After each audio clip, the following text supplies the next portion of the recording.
It's time for more UFC gossip from TSG and Nemesis. But this edition, it's a special clapback edition. Clapback, I mean somebody said something and started something, but couldn't finish it.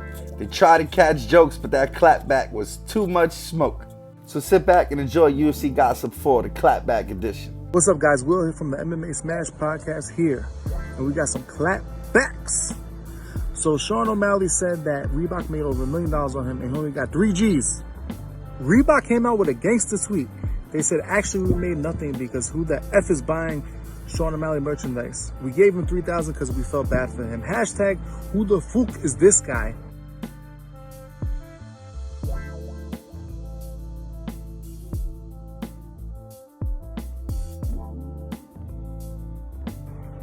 Damn, Reebok is hard like that. Maybe because they're leaving the UFC. They don't care no more. That's pretty damn crazy. I gotta go with Reebok on the win. Reebok clapped the hardest on that one.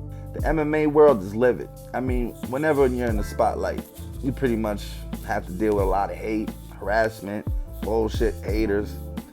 But one of the best clapbacks I ever seen was how Paul handled this hater. But this is kind of a layered clapback, because then the couch warrior, what should we call him? The couch warrior? Should we call him that? The guy talking shit to a fighter from a couch, that guy?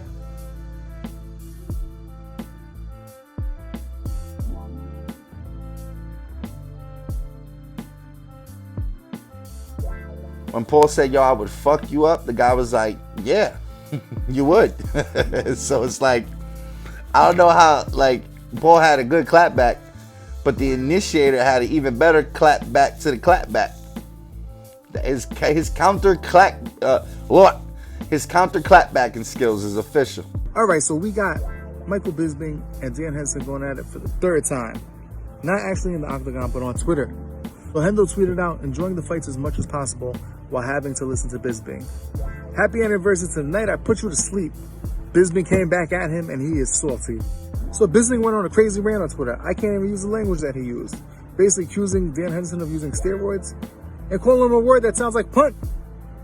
I would like to see a rematch for the 3rd time. Bisping and Hendo go at it one more time. 2 legends in the cage.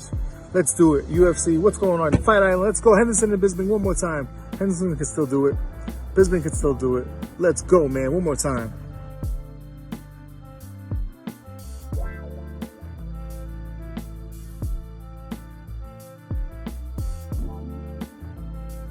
So now we have here a clapback that I guess Jones wins because he looks all tough and shit, and he made Acosta look like a bitch.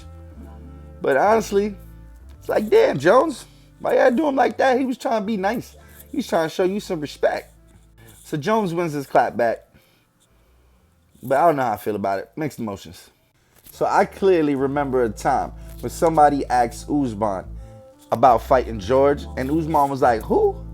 Who? They were like, George Masvidal. He was like, who? Kept saying, who? And so, yeah, we all know that in UFC 251, George kind of got manhandled by Usman, and the grappling was just, I guess, too much. But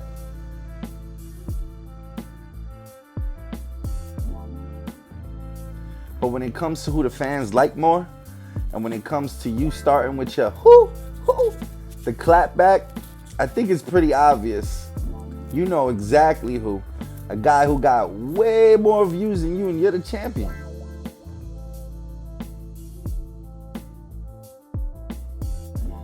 Literally, you took George and manhandled him for 5 rounds, and the fans still wanted to hear what George had to say and didn't give a fuck what you had to say.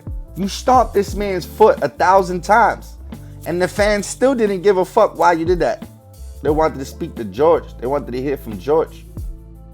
After all those foot stomps and headbutts and illegal groin grabs, whatever that weird thing was, the fans still didn't give a fuck what you had to say. They wanted to hear from George. So this clapback definitely goes to George Masvidal. Don't say who when you know exactly who.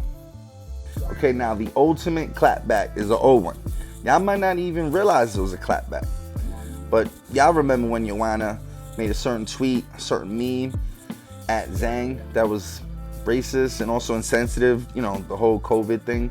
She memed She sent Zhang a meme of her wearing a gas mask as if she was like trying to protect herself from COVID while fighting Zhang because Zhang is Chinese. Well, this is what Zhang did to her for saying that shit.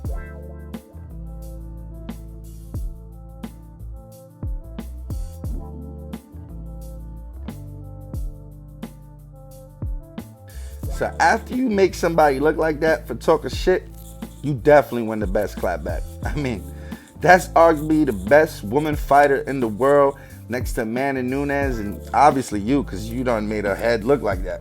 Obviously after UFC 251, a lot of people got different opinions on what Usman should do next and what George should do next. Some people have proposed George fighting Conor, which I like that. That sounds fun. I'll take that fight. And then Usman actually called out GSP.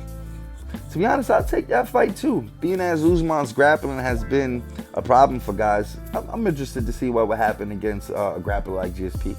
But then again, we also know GSP is probably out of his prime. So I don't have much opinions on that. I will say though, y'all can have my money. I'll watch those fights. I will. So tell me what you guys think and tell us in the comments.